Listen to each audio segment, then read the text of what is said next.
para concluir con el proceso de los informes. Nos faltan solamente 2 informes, Uruguay y Venezuela. Les informamos que el panel que estaba previsto para cerrar la sesión de este sábado será diferido para la mañana de mañana en algún momento, para permitirles a todos los presentes mayor tranquilidad en atender estos 2 últimos informes y prepararnos para el evento de la noche. Muchas gracias a todos. No haremos coffee break, está afuera, pero yo creo que en algunos minutos más habremos terminado.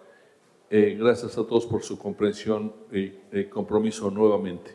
Le pedimos al compañero Washington Beltrán del Uruguay que nos acompaña para presentar su informe. Y después terminaríamos con Venezuela.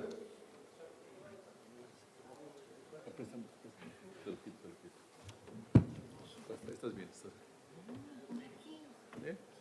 Okay. Sí, ¿verdad? Eso dice en México también. Pero no es plata.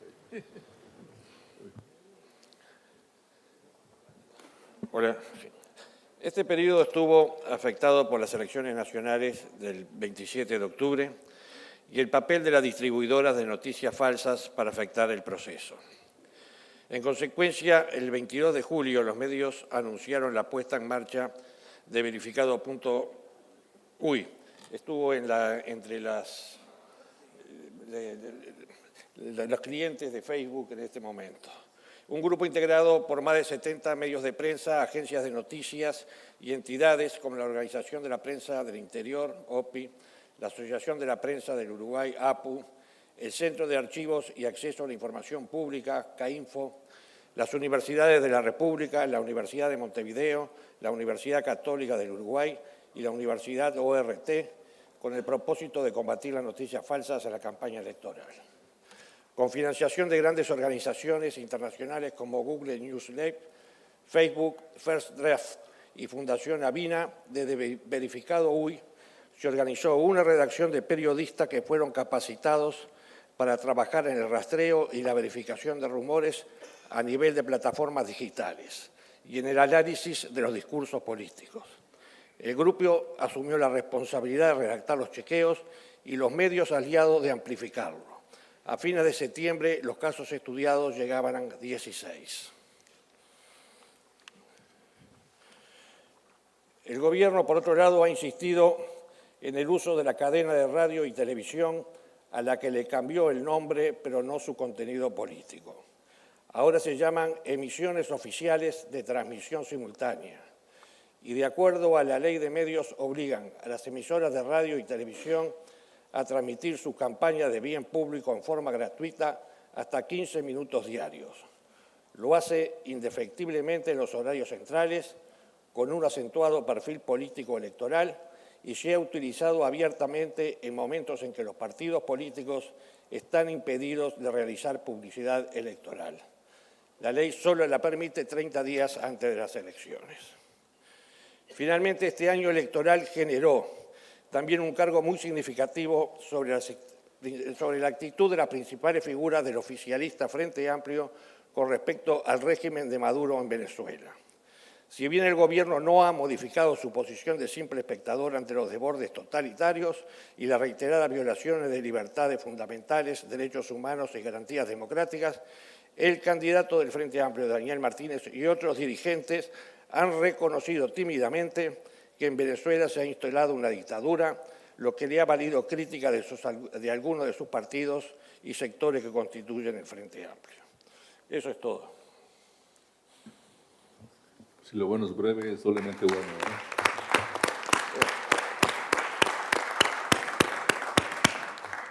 Muchas gracias, Washington Beltrán. Está a consideración de la Asamblea el informe de Uruguay. Muchísimas gracias.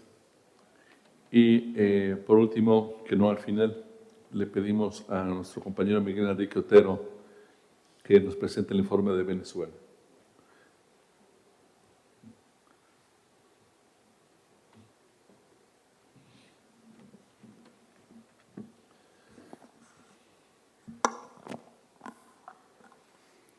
Miguel Otero, el Nacional Venezuela.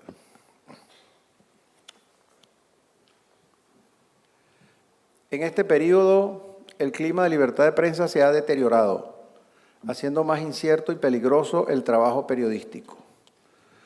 Continúan afianzándose varias tendencias degradantes para la libertad de prensa, entre ellos estos son los más importantes. Una política restrictiva de Estado que se ejecuta con programas sistemáticos de presión en los que participan varios órganos, incluyendo a grupos paramilitares aliados. Se utilizan tribunales militares para enjuiciar a periodistas o a reporteros ciudadanos, derivando en el aislamiento total de los detenidos y un estado de desinformación absoluta. Los protagonistas de ataques físicos, sean militares, funcionarios policiales o miembros de grupos paramilitares, gozan de total impunidad. Se repiten en las calles donde bandas armadas, a pie o en moto, golpean o disparan contra ciudadanos y contra periodistas que informan sobre las protestas, delante de unidades militares que no impiden la acción de los delincuentes. Continúa la complicidad del sistema judicial que persigue a los periodistas y no castiga a los responsables de las agresiones. Los procedimientos con que actúan militares, policías y paramilitares incluyen el robo de equipos, cámaras de video y cámaras fotográficas, teléfonos celulares, grabaciones de audio, micrófonos y hasta los bienes personales que las víctimas portan, como dinero, documentos de identidad, medicamentos, fotografías de familiares, bolsos, carteras, billeteras y mochilas. Tema que trascendió con el caso del periodista Jorge Ramos y de los profesionales que los acompañaban, a quienes les robaron sus equipos en el propio Palacio de Miraflores por orden directa de Nicolás Maduro.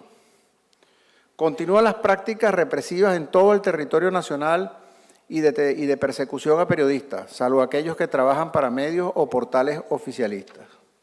De forma paulatina se ha venido instaurando la práctica del secuestro periodístico. Esto ocurre en cualquier momento, incluso cuando no están trabajando, saliendo de sus casas o en sus propios hogares. Se les desaparece por días, semanas o meses sin que sus familiares dispongan de ninguna información sobre su paradero, las razones de su desaparición forzosa, ni tampoco de las condiciones de salud física y mental en que se encuentran. Otro factor determinante lo constituye el bloqueo sistemático a páginas web de medios y portales digitales, a lo que los ciudadanos no pueden acceder. El gobierno ha desarrollado toda una estructura tecnológica y de inteligencia costosa y financiada con dineros públicos dedicada a impedir que los ciudadanos puedan informarse de lo que está ocurriendo. Este programa de bloqueo está dirigido hacia los medios que realizan trabajos de investigación sobre casos de corrupción, violación de los derechos humanos y de la narcoguerrilla, que cuenta con la complicidad del poder militar y civil. Se mantiene la emigración de periodistas. Entre los 5 millones de venezolanos que han escapado hacia otros países, hay cientos de reporteros gráficos, editores, camarógrafos y especialistas de medios. Quienes se mantienen en el país realizan su trabajo en condiciones de extrema precariedad. Deben realizar varios trabajos para sobrevivir y en la mayoría de los casos ejecutan sus tareas en ambientes precarios y peligrosos. La crisis económica, combinada con la hiperinflación y la dolarización de la vida cotidiana, ha sumido a todas las empresas de comunicación en un estado de empobrecimiento creciente. Los recursos efectivos con que se ejerce el periodismo en todas sus formas han sido arrasados por la delincuencia, la disfuncionalidad de la economía, la desaparición de los anunciantes, la expansión de la pobreza, la hiperinflación, los cortes eléctricos y la desaparición de las pequeñas empresas de reparaciones y servicios técnicos que permitían alargar la vida de equipos y mobiliarios.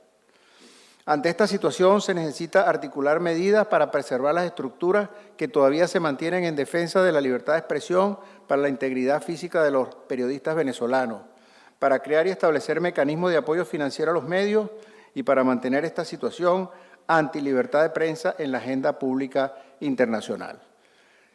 Tengo varias decenas de acontecimientos que van desde la desaparición del diario Panorama por falta de papel, hasta la agresión a periodistas venezolanos que cumplen con su deber o que no están trabajando en ese momento, y hacia los corresponsales extranjeros que van a Venezuela, que cada día es más difícil que les permitan la entrada al país. Eso por una parte. Y por otra parte, esas están en la página web. Por otra parte, vamos a pasar un video de TV Venezuela, si ya lo tienen ahí, para que lo pasen, por favor.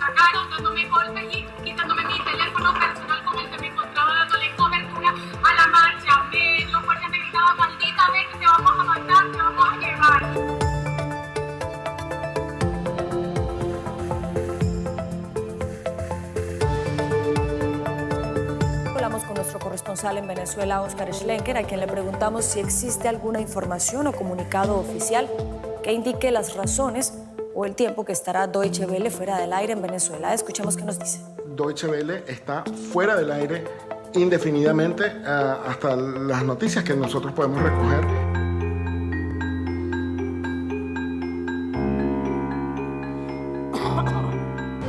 Empecé a gritar que yo soy periodista para que no me retuvieran.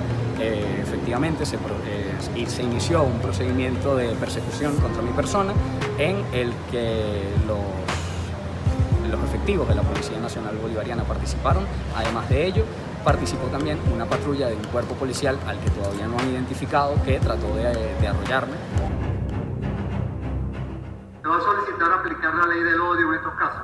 Denuncio públicamente a Magdalena Palmar y al periodista de ser parte para un plan mediático de aterrorizar e impulsar situaciones negativas. I started texting friends and contacts that were already in Caracas, and I said, I have sort of a bad feeling, so if you don't hear from me within 30 minutes, do something, like make some noise, was basically what I said. El periódico digital Oca Diario ha reaccionado ante la decisión de las autoridades venezolanas de expulsar del país a su enviado especial, Joan Guirado. Los 2 últimos días y las últimas horas de ayer, él se notaba ya perseguido, vigilado. Y se desencadenó muy rápido. Cuando él me manda la crónica, me dice me voy a esconder, y es lo último que supimos de él hasta 4 o 5 horas después, cuando ya esta persona nos comunica que había sido retenido. En este momento, una comisión de Conatel está entrando a la emisora para proceder a su cierre.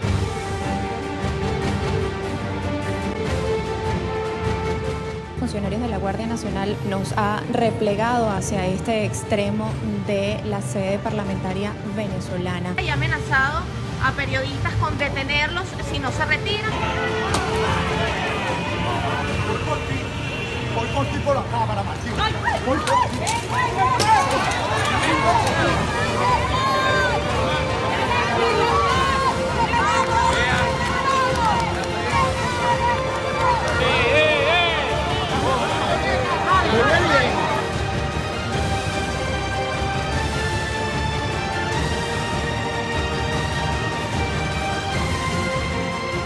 La costumbre a esta tragedia es la muerte, es la vida, es el progreso, es el futuro, lo que tenemos que conquistar en este momento en toda Venezuela.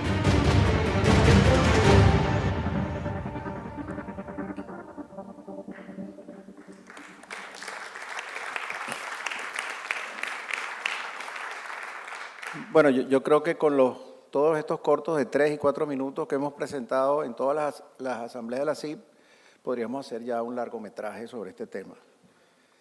Finalmente, aunque no está en el informe, yo quiero señalar algo que es importante, que es el tema del Consejo de Derechos Humanos de las Naciones Unidas. Hay 2 vacantes y el gobierno de Maduro, el régimen de Maduro, se ha estado moviendo muy fuertemente para colocar una persona, proponer y que le aprueben una persona en ese consejo.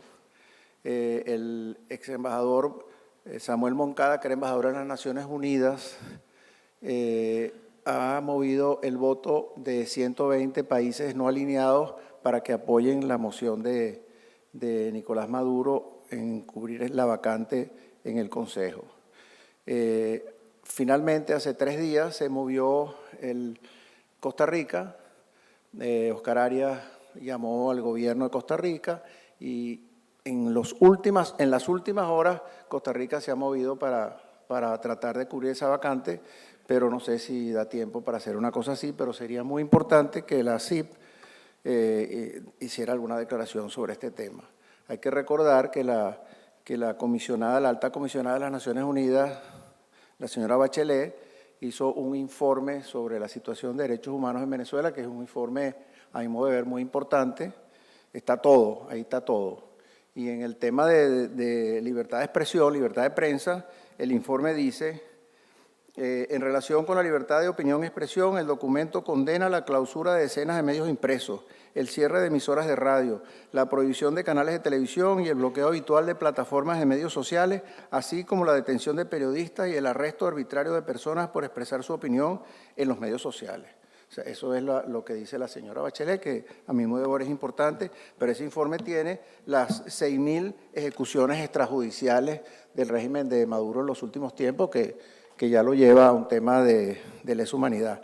Pero sí considero importante que la Asamblea se pronuncie sobre el tema de esa vacante que quiere cubrir Venezuela, nada menos que en el Consejo de Derechos Humanos de las Naciones Unidas.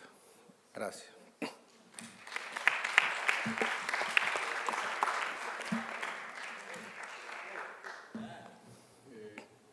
Muchas gracias. Creo que es pertinente, Miguel Enrique, que acerques una propuesta de resolución en esos términos a la comisión respectiva, que debe discutirla y presentarla a la Asamblea para que la propia Asamblea resuelva en el sentido que creo que muchos coincidimos contigo. Pero como lo sabes mejor que nosotros, ese sería el procedimiento más pertinente para que la Asamblea tenga ese pronunciamiento. Está a consideración de la Asamblea el informe del compañero Miguel Enrique Otero sobre Venezuela.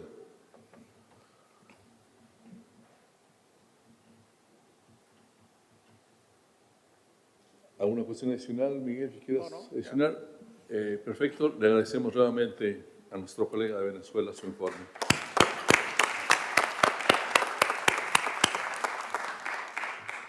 En otros, le preguntaré muy rápidamente a Ricardo si es que no fue ya por su... por tu traje de playa. El dress code, el código de vestimenta para esta noche, ¿cuál es? Como puedan. Si algunos pueden cambiarse, con mucho gusto. Puede ser informal, puede ser formal, como están. No se hagan ningún problema, pero lo que sí tenemos que tener mucha precaución es estar a las 6:15 a tomar los buses que van a salir, porque si no el barco nos deja. Muchos me preguntaron, ¿el barco estacionario? No, vamos a salir a dar una vuelta hasta Madrid y volvemos. Vamos, por lo menos a las Bahamas tampoco, ¿no? Sí. Lo único que les pido también su atención por dos temas muy importantes, señor Washington, por favor. No, claro. Primero, para la Comisión de Resoluciones pedimos por favor que todos los borradores tienen que estar antes del mediodía de mañana. Mañana les recuerdo que también de 10 a 4 de la tarde está convocadas las elecciones para la Junta de Directores. Y mañana es un día muy importante para empezar a las 9 de la mañana porque tenemos, recuerden, el panel que no pudimos tener ahora, pero también está la Junta de Directores y la Junta de Directores necesita aprobar los estatutos nuevos y se requiere puntual asistencia a las 9, muy especialmente a los presidentes de comisiones de la presidencia de María Elvira, que tienen que empezar a dar sus informes muy temprano. Muchísimas gracias. Se va a votar acá, van a estar las urnas afuera y se les va a indicar. Los colectivos o buses o guaguas salen